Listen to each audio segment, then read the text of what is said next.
Some people speak to be understood, but deep thinkers, they speak to reveal what's been ignored. And in a world addicted to comfort, that makes them dangerous. Because when you challenge someone's opinion, they might debate you.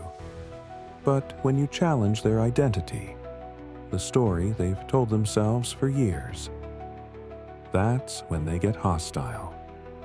Not always with words, sometimes with silence, sometimes with laughter meant to dismiss you, sometimes by quietly shutting you out of the group.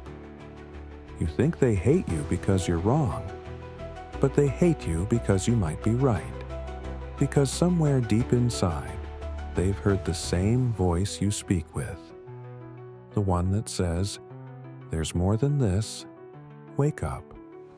But that voice threatens everything they've built their comfort on. So when you walk into a room with clarity, with honesty, you don't just offer a different opinion. You disrupt the balance. You make people feel seen in a way they've spent their whole lives avoiding. And most people don't want to be seen. They want to be confirmed. They want others to reinforce their version of the world, even if it's crumbling. A 2022 Columbia University study showed that people are more likely to connect with others who share their delusions than those who challenge them with facts. Why? Because it's easier to bond over a lie than grow from the truth.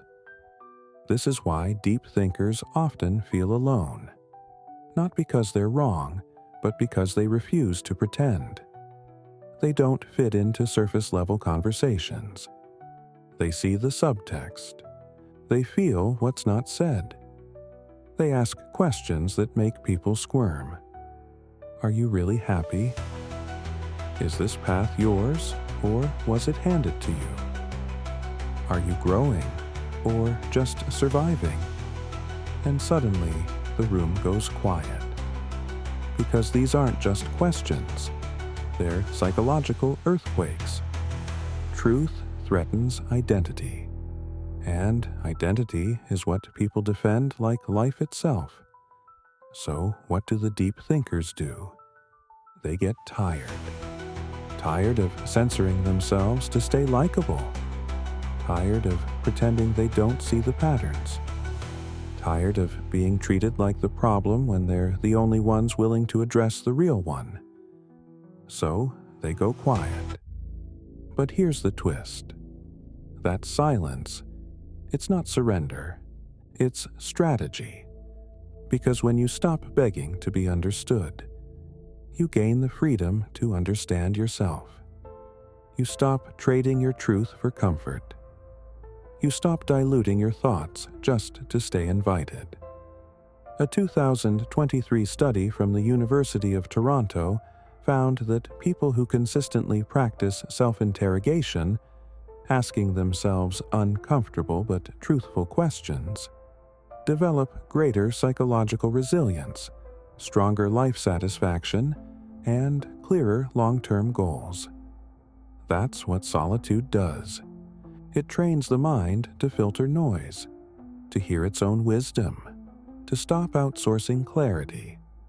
Because the more time you spend trying to explain your depth to people who only skim the surface, the more you lose touch with your own voice. But when you walk alone for a while, you remember what truth sounds like. Not the loudest voice, but the clearest. Midpoint transition. Shift from social pain to personal power. And in that clarity, you find a new kind of strength. You realize you weren't misunderstood. You were just speaking to people who weren't ready to hear. You weren't rejected because you lacked value. You were rejected because you threatened the status quo. You didn't lose friends. You lost masks. And gained the space to grow. Look at the lives of those who changed the world. Socrates was sentenced to death for questioning the crowd. Galileo was ridiculed for showing that the Earth wasn't the center of the universe.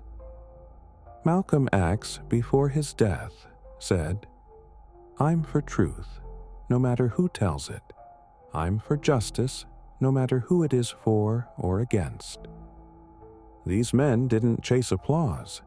They chased alignment and paid for it. But in the end, it was their truth that lasted.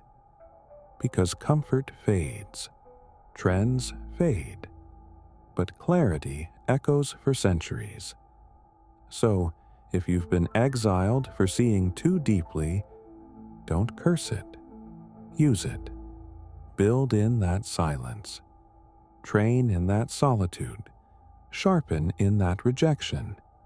Because while others are busy fitting in, you're becoming undeniable. You're not building for today. You're building for forever.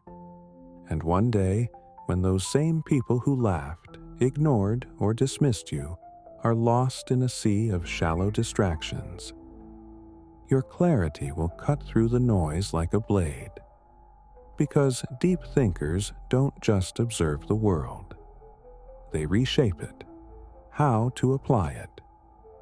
So, how do you apply this when you feel like the only one awake? 1. Stop watering yourself down. If your thoughts feel too much for shallow people, that's confirmation, not a flaw. 2. Choose creation over confrontation. Build things with your clarity. Write, record, reflect. Don't waste energy convincing the unwilling. 3. Audit your circle. Seek out people who challenge with love, not those who flatter out of fear. 4. Turn solitude into skill. Use isolation to learn, train, and strengthen your message. Let your loneliness become your leverage.